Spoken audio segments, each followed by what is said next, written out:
eu sou Sheila Sodré e você está assistindo ao programa Café com Direito, aqui na sua TV Master, a primeira e única, toda nossa. E quando eu falo toda nossa, é do paraibano. Não sou paraibana, mas já me considero uma baiana paraibana de coração, porque eu amo de paixão essa terra que me recebe tão bem, que recebe a todos que vêm por aqui. E o programa Café com Direito, que tem o objetivo de levar informação jurídica para você, telespectador, eu gosto de lembrar que a gente também acompanha a evolução de direito. Eu brinco que eu sou uma eterna otimista e eu fico apaixonada, encantada quando eu vejo colegas investindo o seu tempo no estudo do direito que não está posto, no direito que está por vir. E eu estou aqui exatamente na companhia de um jurista maravilhoso que já desenvolveu um tema e continua trabalhando com o tema que é ativismo jurídico. Eu estou na companhia de Gustavo Rabai Guerra. Gustavo, professor Gustavo, seja bem-vindo ao programa Café com Direito. Obrigado, Sheila. É uma satisfação enorme estar aqui participando com você desse bate-papo, né, unindo o útil ao agradável, né, o café e o direito, essa energia que a gente tem em trabalhar o direito de uma forma muito entusiasmada e, assim, temos oportunidade nessas fleumas discutir temas que causam tanta preocupação para o público em geral, para a sociedade e nos deixam aí diante de perplexidades cotidianas que são extremamente instigantes do novo, para bem repensar os fundamentos do direito, do judiciário, enfim, de toda essa estrutura que a gente enfrenta no dia a dia, né, a partir de uma visão teórica, mas também aliado, obviamente, a preocupações práticas do dia a dia do advogado, né, do que nos deparamos no dia a dia, inclusive com relação ao papel dos tribunais hoje, que está sendo ressignificado. E assim, fico muito grato pelo convite de poder participar contigo aqui desse momento de reflexão. Perceberam que o meu entrevistado é uma pessoa super nova, né? Mas uma cabeça, assim, vibrante e bem questionadora. Vocês vão perceber até o final do programa, porque aqui nos bastidores eu já fiquei impressionada. Isso é muito bom. Mas antes da gente adentrar esse tema, que aí eu peço licença a quem não é operador do direito, que não está acostumado, mas como o Gustavo Rabai, ele é um professor, ele vai de forma bem didática explicar para você esse tema. E eu gostaria de dizer a você o seguinte, é um tema, é novo, mas traz uma problemática de extrema importância, com a concretude da justiça, né? Quem está dando concretude à justiça? E aí eu vou pedir ele um pouco dos seus termos mesmo de professor. Vamos falar de forma até mais simplificada. Dê o conceito do ativismo judicial.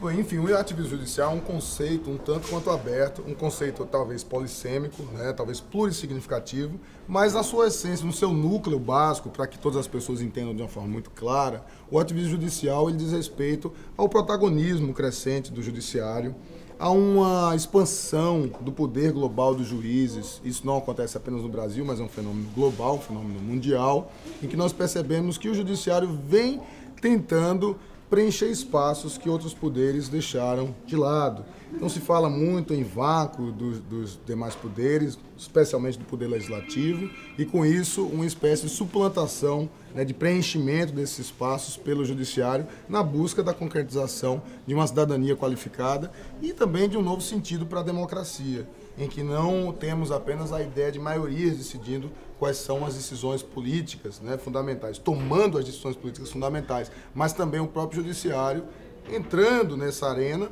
e debatendo de maneira muito, acredito, muito promissora essas novas tendências, né, de visão sobre direitos, a construção mesmo de direitos fundamentais, uma nova gramática dos direitos sociais e uma forma nova de se pensar, então, a interpretação jurídica. E o ativismo judicial, então, tem a ver com aquilo que se chama hoje em dia, até de uma forma admoestadora, de poder inédito dos juízes, ou de governo inédito dos juízes, que leva até alguns neologismos, como juristocracia. E de outro extremo, ditadura do judiciário, uma juristocracia. Esses termos são muito perigosos porque eles talvez não reflitam bem a complexidade do termo. E por outro lado, a gente tem uma visão também que às vezes o judiciário ele tem uma parcela de responsabilidade na construção da democracia e da cidadania ativa e por vezes alguns autores, até autores de renome, acreditam que operações, que movimentos do judiciário e do poder público são episódios, são eventos que podem ser identificados como judicialização da política ou até mesmo politização do judiciário, como uma forma de ativismo. Vamos aproveitar até e já te pedir para, se possível, você fazer, porque eu percebi nos teus textos, te parabenizo, porque eu li muito material seu, diferenciar. Você tem essa preocupação didática e acadêmica de fazer essa diferenciação, né? Você poderia agora fazer essa distinção? Sim, o ativismo judicial, ele guarda estreita relação com a ideia de judicialização da política e, de certa maneira, de uma forma reflexa, com a ideia de politização do judiciário. Então, o que seria cada um desses três ideias, essas três noções? Bom, a politização judiciária, eu acho que seria talvez a mais afrontosa, seria a ideia de que o judiciário ele se compromete com algumas posições ideológicas, sairia de sua neutralidade, que também é um pouco simbólica, não a neutralidade absoluta, mas a neutralidade judicial, ela traz uma confiança do cidadão, uma confiança do jurisdicionado para com a interpretação do judiciário, né, para a interpretação das leis pelo judiciário de uma forma um tanto quanto mais segura, a própria ideia da proteção da confiança do cidadão, da segurança jurídica, mas, por outro lado, ela descortina uma possibilidade de juízes se envolverem mesmo com problemas sociais e botarem a mão na massa. Nós temos aqui casos, inclusive na Paraíba, de um magistrado federal que conseguiu uma intimação, uma notificação do poder público, do governo federal, do governo municipal, para tratar de uma questão de uma criança que era cardiopata e sem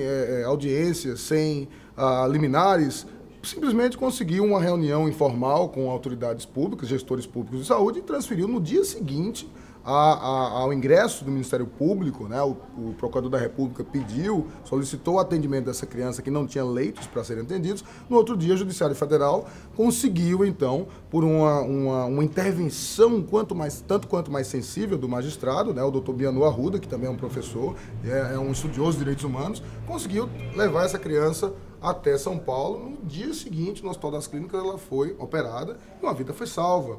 E de lá para cá, o poder público tomou as providências devidas, inclusive o serviço médico, que naquela época da decisão judicial não existia. Então, às vezes, a gente confunde um pouco a ideia de politização do judiciário e da própria judicialização da política com a tomada de consciência dos magistrados como elementos da administração pública também. E como, eu diria, vértices, né? Vetores máximos de uma ação pública de concretização da lei na tentativa de satisfazer os nossos anseios, né, os nossos direitos fundamentais que são tão propagados pela Constituição e pela doutrina, mas às vezes faltariam esse plus, faltaria esse que eu chamo para os meus alunos, eu sempre costumo dizer, faltaria turbinar o judiciário. A nossa preocupação seria os limites disso. Claro, né? E é comum. Eu tive a oportunidade, há 2 meses atrás, de entrevistar Luiz Roberto Barroso. E é claro que nos bastidores e após a entrevista, eu fui questioná-lo sobre esse tema, porque ele escreve muito bem sobre esse tema. E teve uma frase dele, que depois ele me mandou um material, um texto, que eu achei interessante e eu gostaria que você comentasse, que é o seguinte: judicialização é fato, ativismo é atitude. Ou seja, quando um poder se retrai, deixa espaço para o outro agir. Que é exatamente isso que você estava vindo falar. E o Barroso, ele tem uma posição muito interessante, muito marcante, que o Barroso, ele vem dizendo, vem alertando que nós saímos muito rapidamente, em poucas décadas, de uma passividade emudecida do judiciário para uma fase de desenfreada invasão do judiciário com relação a temas, a relações sociais, a situações políticas, a questões políticas, que configurariam, então, uma espécie de a usurpação mesmo pelo judiciário, que poderia configurar, inclusive, como essa ideia de um governo do juiz, uma ditadura da magistratura, o que seria, então, factível, né? O que seria, então, constatável, seria que nós estamos buscando um equilíbrio. Um equilíbrio em que o judiciário ele consegue ter consciência dos problemas sociais, ele não fica mais inerte, não fica mais passivo, como os outros poderes, até citando o professor Gilmar Mendes, né? O professor, à época que era presidente do Supremo Tribunal Federal, falava, a gente também, quando está trabalhando com causas políticas, questões jurídicas de autoindagação, nós também não podemos incorrer em omissões tal qual o Congresso incorre.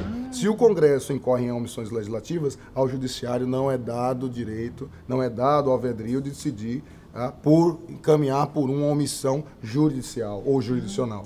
Professor, então a coisa vai começar a pegar agora, né? Vamos para a pimenta agora, né? Vamos pôr um pouco de pimenta. Vamos lá. Que eu adoro. A discricionariedade do judiciário brasileiro, ela não estará usurpando do legislativo, que é uma representação da vontade do povo, o poder de legislar na medida em que cria suas súmulas vinculantes? Pois é, essa questão do judiciário como legislador positivo é uma questão que ela tem muita, eu diria, muita complexidade hermenêutica. A interpretação do que seria essa usurpação, essa invasão da competência legislativa faz a gente perceber que a gente não pode mais tratar a separação dos poderes, a separação das funções do Estado, para até ter uma terminologia mais adequada, como Aristóteles, na Antiguidade, imaginava, ou como Montesquieu enunciou de uma forma um pouco mais categórica, como a necessidade de você separar as funções do Estado e, num sistema de pesos e contrapesos, encontrar, enfim, as funções precípuas de cada qual para impedir o arbítrio, né, o poder freando o poder. Então, essas ideias, elas avançaram. Hoje nós temos um poder executivo que legisla também, por meio das medidas provisórias, não é sua função principal, mas há uma tribunalização das comissões parlamentares de inquérito, então o Poder Legislativo também tem um papel jurisdicional, um papel como que um juiz, e nós temos no Judiciário a possibilidade de elaboração de regimentos internos e normativas internas dos tribunais, né, dos atos da corregedoria, das resoluções, e temos, inclusive, né, com o Conselho Nacional de Justiça, todo um novo poder regulamentar, inclusive foi o tema da minha tese de doutorado, todo um poder regulamentar próprio, por meio das resoluções, instruções, portarias, os atos administrativos do Conselho Nacional de Justiça, que quase se transformam em normas. A súmula vinculante é o ápice, talvez seja um momento marcante na evolução dessas novas atitudes do Judiciário, no sentido de tentar uma parametrização de como os juízes devem decidir causas, de como as leis devem ser interpretadas, para evitar aquilo que mais se critica hoje na estrutura do judiciário, que é a morosidade. Então nós temos muitas causas repetitivas, temos muitas matérias que já foram exauridas e não haveria razão de ser de uma rediscussão a cada novo caso desses mesmos temas. E a súmula vinculante, ela não se transforma numa norma, numa lei positiva, porque ela não passa pelo processo legislativo e ela tem uma possibilidade de ser, inclusive, revisada, ser modificada ou até mesmo anulada pela própria Corte, com um dinamismo muito maior do que a gente encontraria, por exemplo, no Congresso Nacional com a edição de novas leis. Verdade. Então, você considera, então, que a democracia não chega a ser ameaçada com esse papel tão atuante que está o nosso judiciário? Não, de forma alguma. Inclusive, é uma democracia qualificada pelo judiciário. A democracia representativa, ela pressupõe a ideia de um governo das maiorias.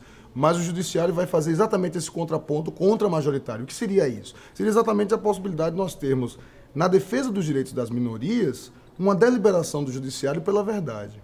Enquanto que o Congresso, os legisladores e o poder público em geral, o executivo, deliberam em nome da maioria, o judiciário delibera em nome da verdade. Isso desde Locke, mas foi estruturado na prática e na teoria pelos americanos lá com o trabalho do Hamilton, Madison e Jay, que é chamado Os Federalistas, que eu recomendo logo como leitura primordial para quem se dedicar a esses temas da separação das funções do Estado e do novo papel, a nova consciência do judiciário, o novo poder dos juízes. Viu? A coisa está ficando cada vez mais polêmica, mas infelizmente o programa tem que dar uma pausazinha e a gente já retorna com esse tema que muito me encanta e eu sei que você que está nos assistindo também vai poder... E também, só fazer um parênteses aqui, eu não falei ainda um pouco do currículo do meu entrevistado. Eu vou deixar isso para o próximo bloco. Já você vai retornar com o programa Café com Direito aqui na Esquina das Letras, no Zarinha Centro de Cultura.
Retornamos com o programa Café com Direito.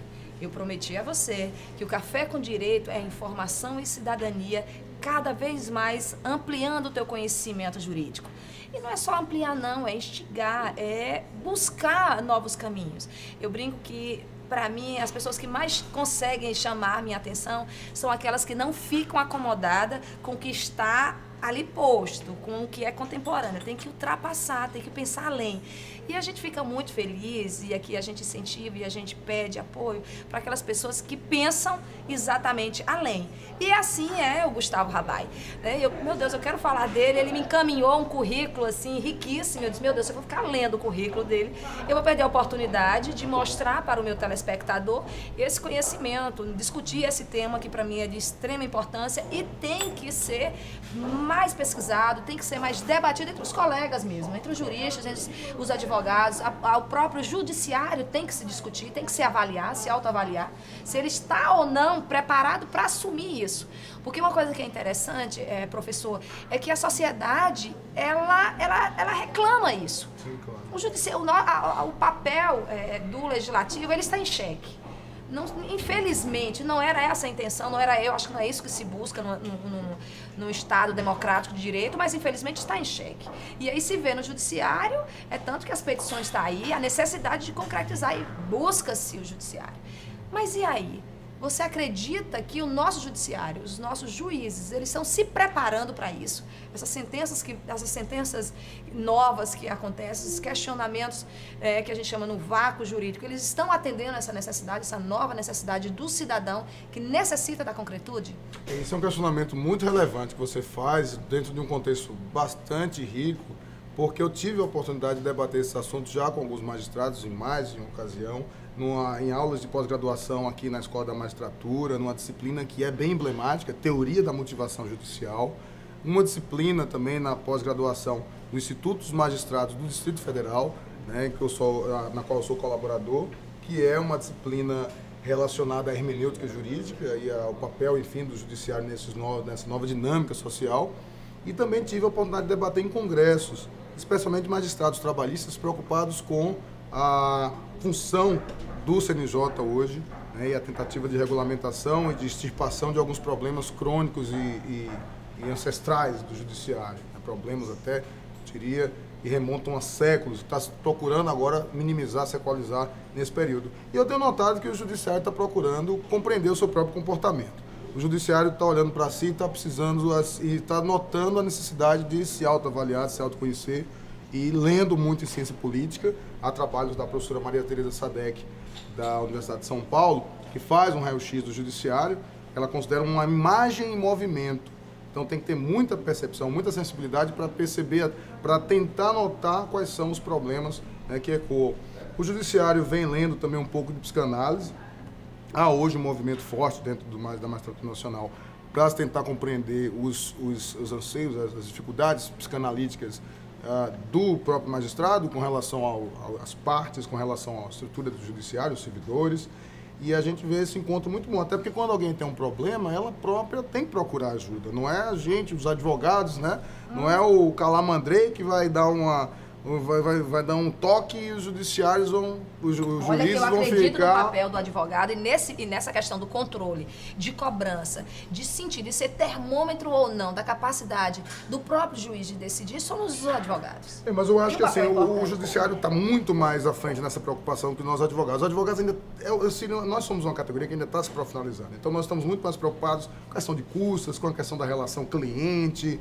Nós não tivemos aquela formação anglo-saxônica de procurar compreender os casos e o comportamento judicial. Meu professor, que é norte-americano, meu orientador, o professor Terry Grohl, ele dizia que há 60 anos se estuda o judicial behavior, a ideia de comportamento judicial nos Estados Unidos, e ele notava que no Brasil são pouquíssimos estudos disso. E que os norte-americanos eles se preocupam muito mais com o custo-benefício das disputas judiciais do que efetivamente com a dogmática, com a doutrina, com a jurisprudência, que é conhecida por todos. Mas como os juízes vão reagir, quais são as idiosincrasias, quais são as provocações, os temperamentos da magistratura com relação a alguns temas bem sensíveis como meio ambiente, direitos sociais, direitos do trabalhador e toda essa pleiade de informações, essa nova gama de informações que nós estamos enfrentando nessa tão chamada viragem pós-moderna. Então o judiciário hoje tem uma autoconsciência bem maior E eu acredito que sim, eles estão refletindo sobre esse papel e estão reconhecendo que eles estão convocados para discutir esses temas, não como uma coisa boa, eles estão vendo, inclusive, com preocupação, o que é muito bom, essa autocontenção dos juízes, eles não estão avançando de uma forma deliberada. O Paul Ricoeur, que é o grande filósofo francês, no prefácio de um livro de um magistrado, Antoine Garrapon, tem um livro chamado O Juiz e a Democracia, né? O Guardião das Promessas, e no prefácio desse livro do Garrapon, o filósofo Paul Ricoeur fala que os juízes estão convidados a descer ao inferno de preocupações que afligem a sociedade.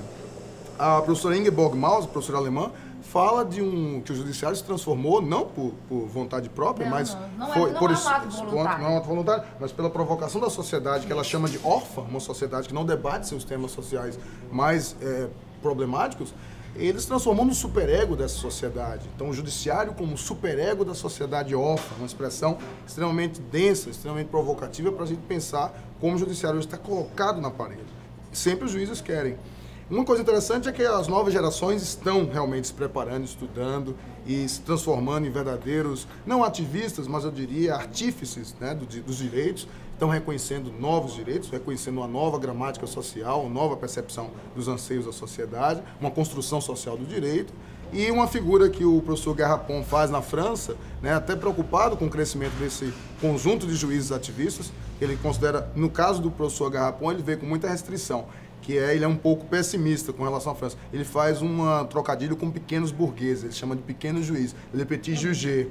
Então esse le petit juge é um sentido pejorativo. São os pequenos juízes que querem se transformar no centro irradiador do direito e da justiça. Olha, me preocupa muito. A gente sabe que quando o Dworkin ele fala sobre o juiz Hércules, que é capaz de tudo, a gente também já está ultrapassado. Não é isso que a gente espera também do juiz. Mas imagina, diante dessa... ou ausência, ou então, eu digo, da própria apatia do cidadão em provocar o legislativo, acaba sendo mais fácil e mais cômodo na pessoa do advogado ele provocar o judiciário do que ele provocar o legislador que ele votou, que ele está totalmente distante. Então, a figura do advogado, a figura do direito, para ele estar mais próximo. Então, ele vai ali e provoca, ele busca, porque eu acredito que dessa forma a justiça ela fica muito mais acessível ao cidadão. É verdade. É nesse momento que eu vejo o lado positivo e fico buscando esse lado positivo nas minhas pesquisas. Me preocupo com a questão da democracia, me preocupo em estar ou não o juiz preparado, né? Porque não adianta, ele tem uma formação e quer queira, quer não, ele acaba passando isso para a sua sentença. Por mais que a gente espera do judiciário ele ser imparcial, mas a própria postura dele como cidadão, isso reflete na sua sentença, na sua preocupação em relação ao direito do outro. Então, é uma preocupação que a gente tem que ter, por isso a necessidade do discurso, por isso a necessidade do debate. Essa sua leitura é irreparável. Eu acho que realmente ela considera o movimento pendular de um judiciário mais ativista com relação a um judiciário mais conservador, que eu acredito que está em franca extinção. Eu acho que nós estamos vivenciando hoje um momento em que o judiciário ele tem como ídolos maiores o ministro Celso de Mello, o ministro Joaquim Barbosa, o próprio ministro Gilmar Mendes, que apesar de ser muito criticado, tive uma convivência pessoal com ele na UNB e notei uma pessoa que tem uma carga de trabalho fascinante, imprimiu um ritmo de trabalho muito intenso ao Conselho Nacional de Justiça. E essa consciência, ela talvez, como um aporte teórico, ela se desdobre em duas teorias, em duas correntes, em dois movimentos. Um movimento que é o do Garrapon e do professor alemão Habermas, o Jürgen Habermas, que considera um procedimentalismo em que a judicialização, o ativismo, só teria um lugar, só teria um espaço. Se dentro de um debate público muito amplo, inclusive com eu diria, com uma espécie de aval da sociedade, que a sociedade conclama os juízes a terem essa postura mais ativista, e, por outro lado, uma posição mais otimista do professor Dworkin, que é um professor norte-americano, que você acaba de citar, que tem essa leitura moral da Constituição, reconhece no espaço da Constituição a última possibilidade de se concretizar com a cidadania, e o direito vai ser todo principiológico, todo baseado em valores, né? E assim que tem encaminhado o nosso brasileiro, sim, trabalhando exatamente, de alguma coisa fática, hoje em dia não dá para se falar de direito sem ser com interpretação à luz do direito constitucional. Exatamente. E o professor italiano, o professor Mauro Capelletti, que tem inclusive uma presença no Brasil, né, com um trabalho célebre chamado Acesso à Justiça, E no caso do professor Capelletti, do professor Dworkin, eles conclamam a possibilidade do judiciário realmente tomar a frente desses principais dilemas sociais que nós vivenciamos hoje, de uma maneira a verificarem, né, a constatarem, a vislumbrarem na judicialização da política, no ativismo judicial, o último recurso, ou seja, a nossa última possibilidade de sermos felizes, né, a tábua de salvação. Já que o Congresso falhou, eles não estão legislando, e às vezes quando não legislam, estão legislando, né? Às vezes quando o Congresso se omite, ele está se omitindo de forma proposital. Né? Então, às vezes, ao não legislar, eles estão legislando de alguma forma. E o Judiciário, quando intervém, promove uma catarse, promove talvez uma forma de repensar os direitos e as garantias, o ambiente social político, e eu acho que é isso que eu chamo de turbinar mesmo a estrutura pública. Eu acho muito legal, eu acho que dá uma nova dinâmica à democracia, eu acho que é um contraponto importante esse que se faz. Então, olha, eu vou, já que nosso tema está assim, o nosso tempo, quer dizer, está acabando, o tema tem muita coisa para ser discutida, e como eu já avisei e afirmo, eu sou otimista, eu gostaria de saber o seguinte, e essa é uma discussão posta, que graças a Deus estamos conseguindo focar, estamos conseguindo levar para debate, a gente está aqui democratizando esse debate com o nosso telespectador, está saindo do campo acadêmico, né? Estamos conseguindo sair do campo acadêmico. O que é que você espera dessa situação? Afinal de contas, o legislador vai se acomodar com essa dinâmica do nosso judiciário? O judiciário ele vai ampliar essa participação? Vai ser refreada? Como é que você vê isso? Brasil futuro. Brasil, vamos situar Brasil. É como a gente vem percebendo, como é um movimento muito recente, nós temos 20 anos, um pouco mais de 20 anos de uma democracia constitucional renovada, e o judiciário saiu dessa inércia e agora realmente ele está encontrando o fio da meada, está encontrando essas suas novas vocações, está sendo convocado e está se tornando partícipe mesmo dos grandes debates sociais. Eu acredito que à medida em que o judiciário fica sob as vistas do grande público e fica sendo interpretado, analisado por todos os atores sociais mais relevantes, pela sociedade em geral, eu acredito que o judiciário acaba equalizando essa sua necessidade de intervir de uma forma um pouco mais, eu diria, mais densificada, um pouco mais presente em questões de autoindagação. Inclusive, eu tenho um autor, que eu trouxe até o livro dele, que eu tive a oportunidade de ler alguns anos atrás, e agora saiu a edição em português, que é o John Harter Lee, né, que é o Democracy and Distrust, Democracia e Desconfiança. É o nosso papel aqui também fazer boas indicações de literatura, para quem quiser se aprofundar no tema. É um livro fácil de ser encontrado, porque é publicado e editado pela Martins Fontes, agora no Brasil. Esse livro, durante muito tempo, ficou indisponível para o leitor e para o público brasileiro, e é um autor que traz essa visão comedida, uma visão realmente da necessidade de reequilibrar forças, né, de ressignificar a separação das funções, de repensar a função judicial, a função estatal, e de se perceber que os excessos vão acontecer sempre, mas o judiciário vai dar um jeito, e faz parte do crescimento, o judiciário vai dar um jeito de promover a sua autocontenção, e já está preocupado com isso. Nós temos casos de excessos, né? Claro. A gente tem casos em que está se judicializando até o nosso café, eu acho que esse aqui passaria pelo crivo da maior parte dos magistrados que eu conheço, de todas as instâncias. Nós temos jurisprudências assim bem interessantes.